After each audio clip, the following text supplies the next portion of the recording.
Muy bien. La iglesia cristiana, a la cual llamamos cristiana ahorita en el siglo XX, no es una religión.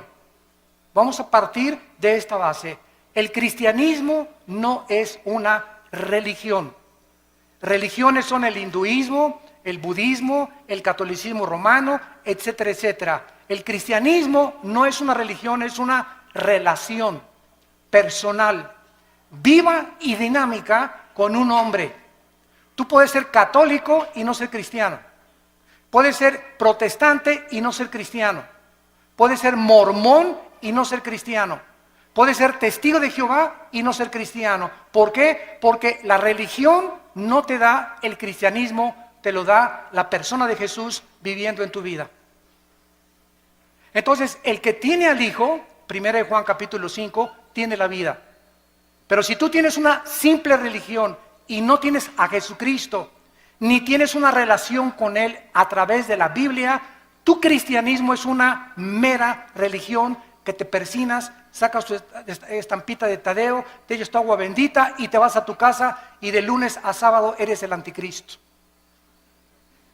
Entonces, el cristianismo es una persona que ha reconocido sus pecados delante de Dios, que reconoce que Cristo en una cruz pagó por ellos, que nunca hubiéramos podido pagar nosotros por nuestros pecados, que le invitamos a nuestra vida y de ahí en adelante comenzamos a caminar y a seguirlo todos los días a través de la Biblia.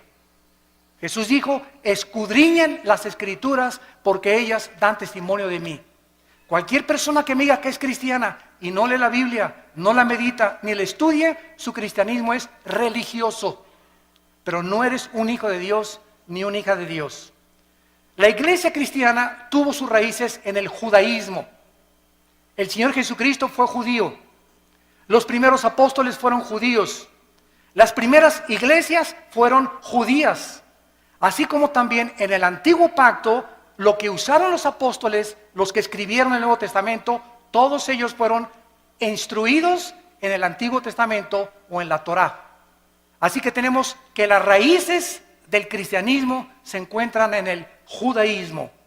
En Hechos capítulo 2 encontramos el primer retrato en la Biblia de lo que es una iglesia cristiana, actitudes que debemos de mantener nosotros también y conservar.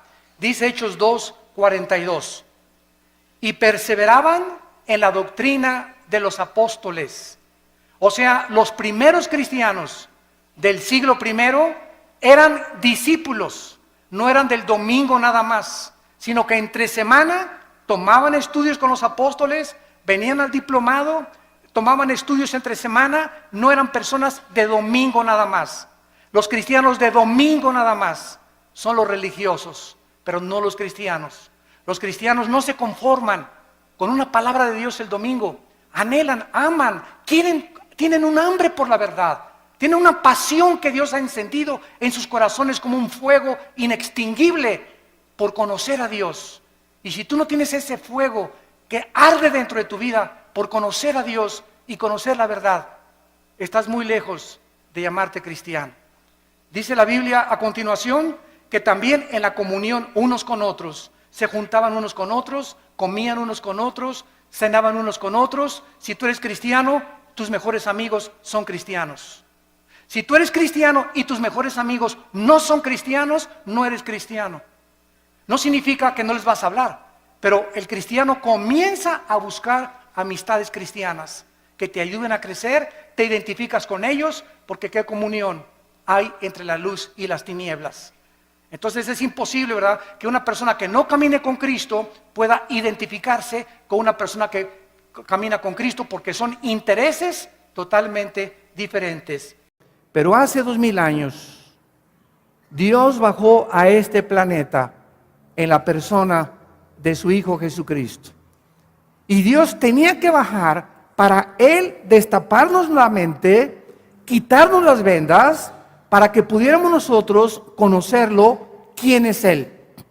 Porque mediante nuestras investigaciones, mediante nuestros, la forma en la que estamos tratando a través de las religiones de encontrar a Dios, el ser humano nunca hubiera conocido a Dios. Era Dios quien tenía que bajar y decirnos quién es Él, porque jamás lo hubiéramos entendido ni conocido a través de la investigación humana, ni de ninguna religión. Entonces es maravilloso que Dios bajó hace 2000 años en la persona de Jesucristo y además nos deja un manual, nos deja un libro, que es el que tengo en esta mañana en mis manos y que se llama la Biblia. Y este libro, que está compuesto de 66 libros, es el libro que tiene los registros más antiguos de genética, de química, de física, de historia, de poesía, de literatura, de arqueología, de antropología, de psiquiatría y de cualquier disciplina académica que tú me quieras mencionar, la Biblia. Y es una de las razones por las cuales nosotros, yo tengo 35 años predicando este mensaje, siempre me ha gustado desafiar a los auditorios. En este momento no, porque pues se supone que todos somos cristianos, pero he tenido auditorios, ¿verdad?, con diputados, senadores, astrofísicos, científicos, y siempre les he hecho una pregunta: ¿quién de ustedes se atreve a decirme qué libro es mejor que la Biblia? En 35 años que tengo de predicar este mensaje, ningún político, ningún presidente, ningún senador, ningún científico, nadie se ha atrevido a decirme que de los billones de volúmenes de literatura que existen en el mundo, haya uno solo que se compare con la Biblia. Y la persona que se atreva a decir, bueno, pues es que el libro del origen de las especies de Carlos Darwin, no, a lo mejor el Ramayana o los Vedas, no, pues el Corán de los musulmanes, no, pues a lo mejor el Tripitaka de Buda, o las poesías y el contenido de los libros de Zoroastro o de Confucio. Pues vamos a poner todas estas literaturas que tú tienes ahí, y ninguno de ellos, ninguno de los libros que se consideran sagrados contiene la información para conocer a Dios más que la Biblia. Y además, ninguno de los líderes de esas religiones resucitó de entre los muertos. En 1992-93, el Dalai Lama, un líder de una religión, ¿verdad?, de los hindúes y de muchos budistas, dijo al Papa Juan Pablo II, el Dalai Lama: yo soy Dios. Así le dijo: yo soy Dios. Y recuerdo que yo mandé un correo a la embajada de China en México, yo me encontraba en la Ciudad de México, y le dije, le mandé a decir al Dalai Lama que si él era Dios, que nos dijera cuándo iba a resucitar. Porque si él era Dios, entonces él tendría el control sobre su vida. Y lo podría anunciar a los 3 días, o a los 5 días, o el mes que entra voy a morir. Y además voy a regresar de entre los muertos, y con mi resurrección les voy a probar que realmente lo que les dije era verdad. Nadie en la historia ha podido cumplir estas palabras más que Jesucristo, el Hijo de Dios. Y fue su resurrección la que transformó el Imperio Romano y la que ha cambiado la historia entre antes y después de Cristo. Vemos pues entonces a continuación por qué nosotros tenemos esa naturaleza que anhela conectarnos con alguien, con algo, explicarnos por qué nacimos, cuál es la diferencia entre nosotros y los animales. Hace 3000 años el rey Salomón escribió en Eclesiastés capítulo 3 versículo 11 que Dios puso la eternidad en el corazón humano. Traemos la eternidad. Esto implica que tenemos esta fuerza dentro de nosotros que nos impele, nos mueve a buscar algo fuera de nosotros.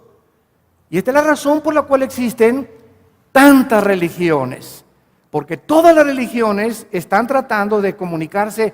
Los hindúes tienen millones de dioses, los griegos tenían miles de dioses, y ¿quién puede negar que los griegos fueron las personas más cultas y los que usaron la razón y la búsqueda de la verdad más que los filósofos del siglo XX? Hace algunos años, cuando me tocó dar una conferencia en la Facultad de Filosofía en México, en una universidad. Les dije a los estudiantes de filosofía, los retamos. ¿Por qué lo que los cristianos debemos hacer? Desafiar a la gente, retar a la gente, mostrarle a la gente, picarlos, como dicen en mi tierra, ¿verdad? Picarlos para que hagan esto y puedan decir, ah, caray, nunca había pensado en esto. Yo los piqué de esta manera a estos estudiantes y les hice una pregunta.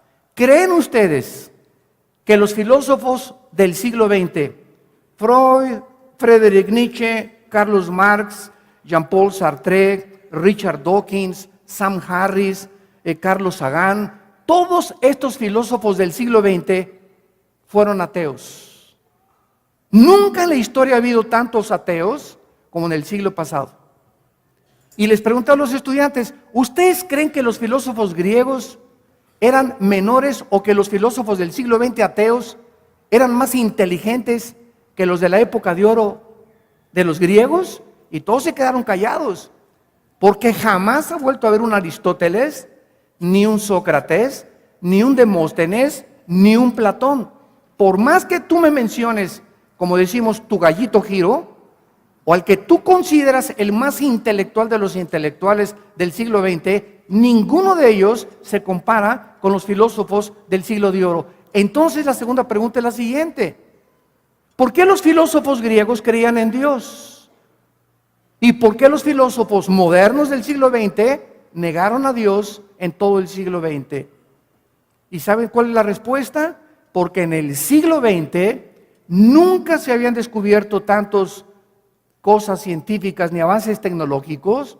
1902 el primer carro Ford, 1903 los hermanos Orville norteamericanos realizan la primera tentativa de volar, 1929 Alejandro Fleming descubre la penicilina, 1945 en el proyecto Manhattan el doctor Oppenheimer y Enrico comienzan a fabricar el bombardeo del uranio 235 y el plutonio para fabricar la reacción nuclear o la energía nuclear. 1956 la primera plataforma en el espacio, 1969 el hombre llega a la luna, 1970 la comunicación espacial entre satélites, 1990 los internet y los iPhones y comenzamos a ver un mundo cibernético que después desde Adán, escúchenme, desde Adán hasta el siglo XX, el hombre brincó del burro al motor de gasolina.